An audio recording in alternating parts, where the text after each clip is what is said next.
Right.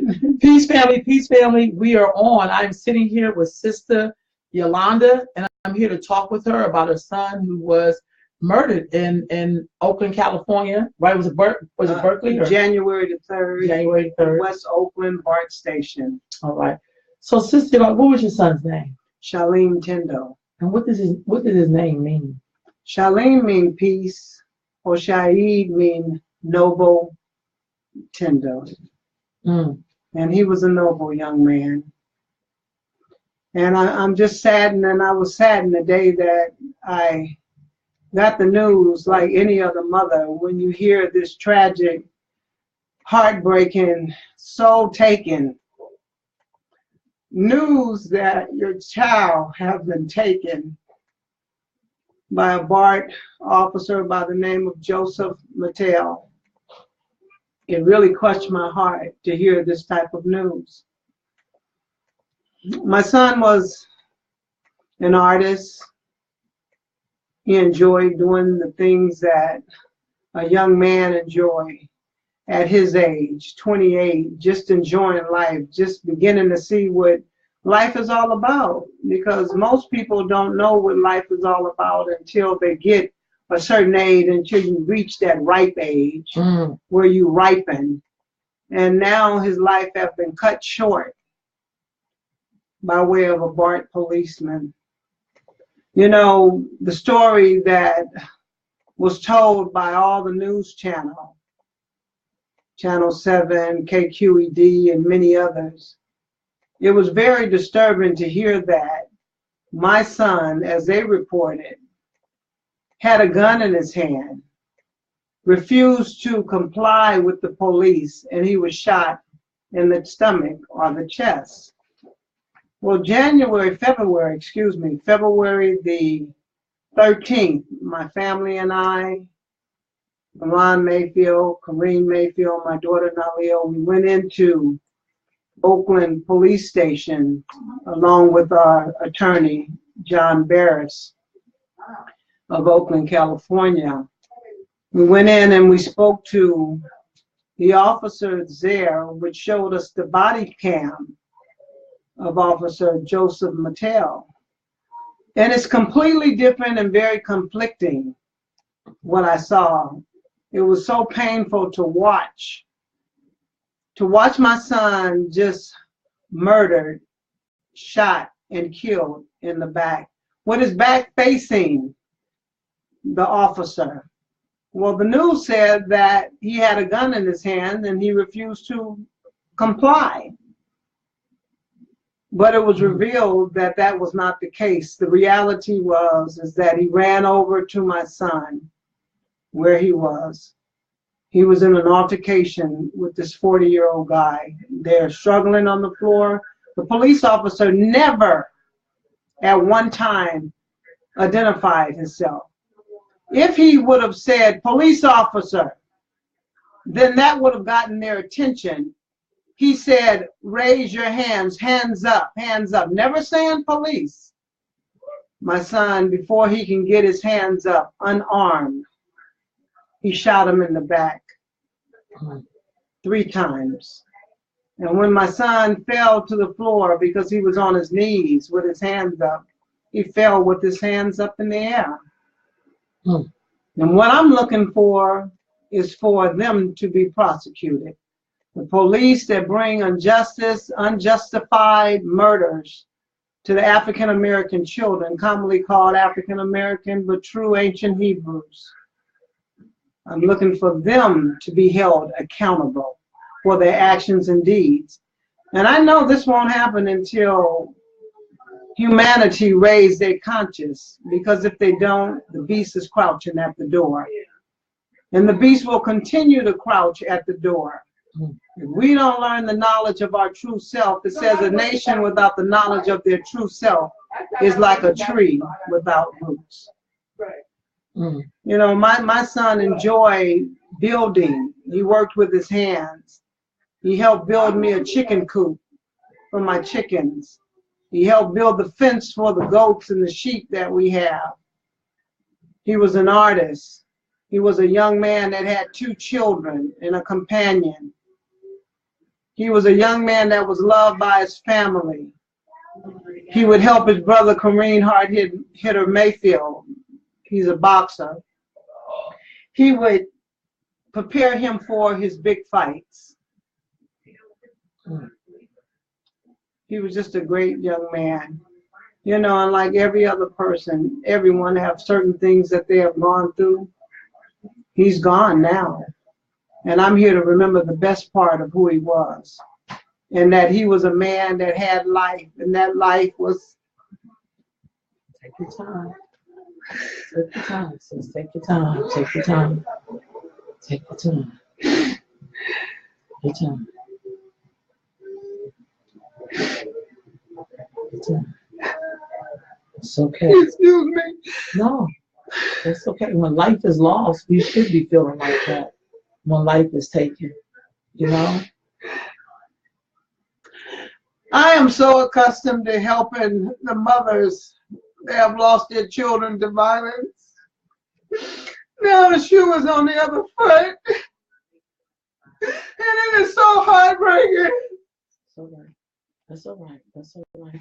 We in prayer for you, sister. We in prayer with you. Take a moment. We in prayer with you. How long will they continue to murder our children? How long will we continue to take this? We need our men, our brothers to stand up and fight with us, to stand with us, to stand with the mothers. No matter what, if you're with the wife or the companion, it doesn't matter. That is our children. This is our children. And someone should stand for them. And that's what I'm here to do. I'm here to stand for my son, and I'm here to stand for your son and your daughter. I'm here to stand for them.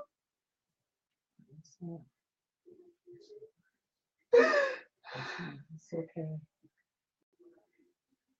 People are commenting in the room saying that their heart go out to they praying for you and your family. And yes, Sister LaRock, we must stand and fight for our children. You know, Sister, take care of the sins and prayers. I'm sorry, we will. No. We will be protesting tomorrow at Oakland BART Police Station, requesting justice, a press release, family, community. It says it takes a whole village to raise one child. It's not just a cliche, but it's reality. You know, get a hold of your children, talk to your children. Do things with your children. Make great memories with your children, because they are irreplaceable treasures. I love my son, my children like you love yours. And we got to be good to each other. We got to be able to help a brother and a sister in need. I appreciate you, Yolanda, for having me on today and being here for me.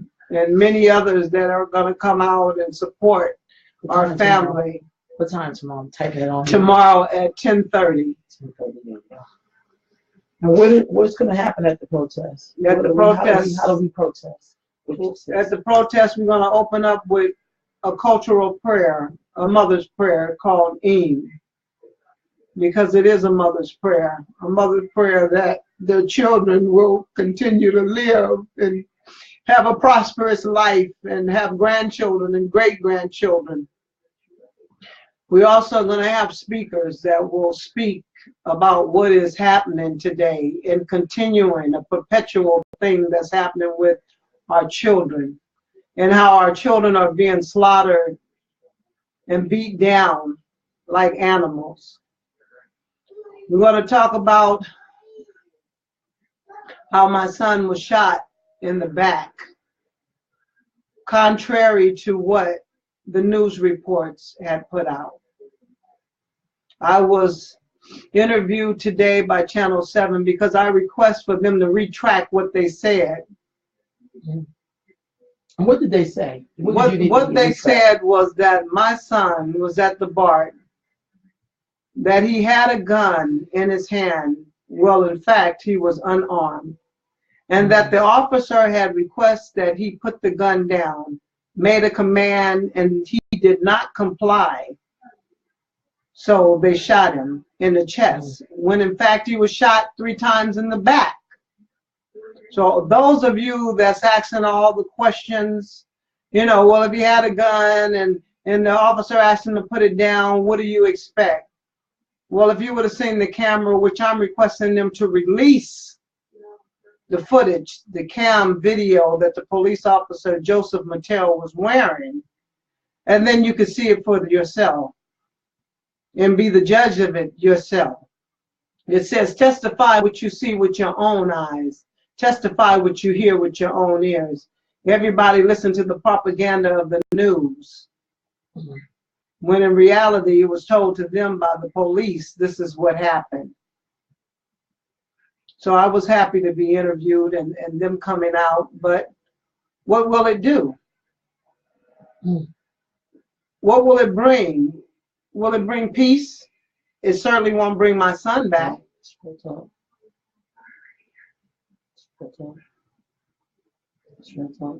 I also know we have to stop allowing people to demonize our men. And you know, cops are supposed to be trained to handle folks no matter what condition they're in. And gunplay should be last, I'm saying gunplay should be last resort. And it seems to be the first resort.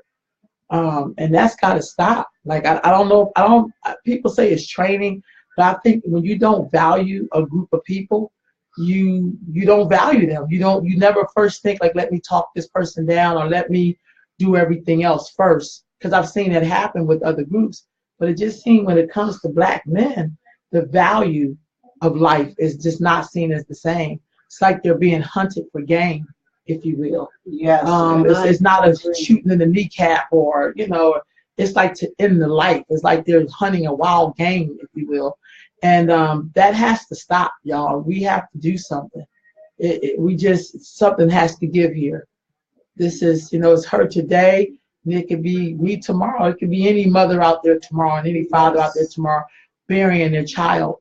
And we've gone through this so many times. It's 2018. We got to do something different, y'all. Well, you know, Yolanda, death have become a pattern for our children. People run to death instead of running at the birth of the life that is given. You know, when life is given. When my son was born, we had a ceremony rite, a rite of passage that he come into this earth and to announce his name and who he is. We held him up and said, behold, there is no one greater than yourself.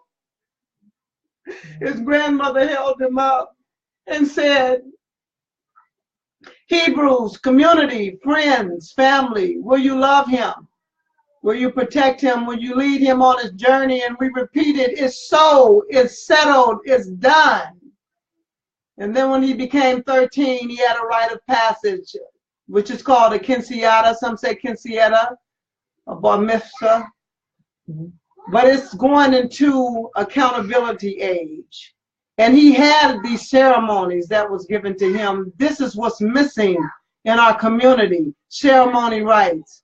Many people go according to the Bible.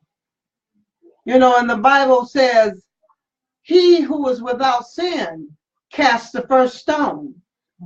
I don't care what race, creed, or color someone have, or somewhere, everywhere have some type of background. Right? If we don't come to an understanding that Cain killed his brother, but the scriptures say, Cain, if you do well, which is conditional, then your offering will be accepted, meaning his thoughts, his characteristics, his attribute. Say, but if not, Cain, the beast is crouching at your door.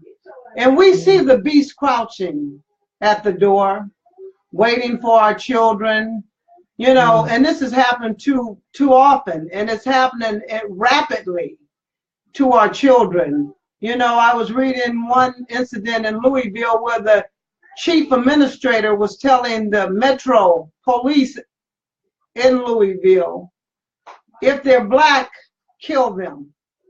If they're young, Black, and innocent, kill them. So this is getting out. And this have become a thought to put people in fear. And our people are in fear. When they see the cops, they're in fear. Even when they have everything right and all the right credentials, they're still in fear of being shot, of moving their hand one way. That's a terrible way to live. It's a terrible way for our sons and daughters to have to live. I'm going to stand for mine. I'm going to stand for my son, and I'm going to stand for your son and your daughters. Because who's next? This pain that I feel, it can't be replaced with anything else. This pain that I feel is so devastating. But I know I can't just cry. I just can't cry and just keep crying. I know that work while it's day, and I have to work, and I got to put something in order to get something out. To every cause, there is an effect. And you know, the night that my son was murdered by Joseph Mattel, the earth shook. But not only that, the breaking news is that my sister was a friend to this officer that killed my son. Related, that was his cousin, her cousin. She said that the officer who was her cousin, Joseph Mattel, she said, I have to tell you, is a racist. His father was a racist, and he's a racist. Now this is coming from the mouth of the cousin. She sent over the text to my sister, and it will be repeated tomorrow at the protest. So thank you. Thank you, viewers, for listening. And get a hold to our children. Let's come together. You know, when my son had his ceremony going into the next passage, we had horses and carriage and African dancers and African drummers, and everybody came out in support. And the only thing that I can think of is that this that we're doing right now should be for Black history. Our children need to see the African dancers for Black history. They need to see the drummers. They need to see who they identify with, where they come from. Every one of us have a navel. That navel that we were cut off from somebody else. They need to know who we were cut off from. We have classification and we have identification, but when you don't know who you are, you become a wanderer. And I'll leave you with that. Thank you so much for listening. Thank you.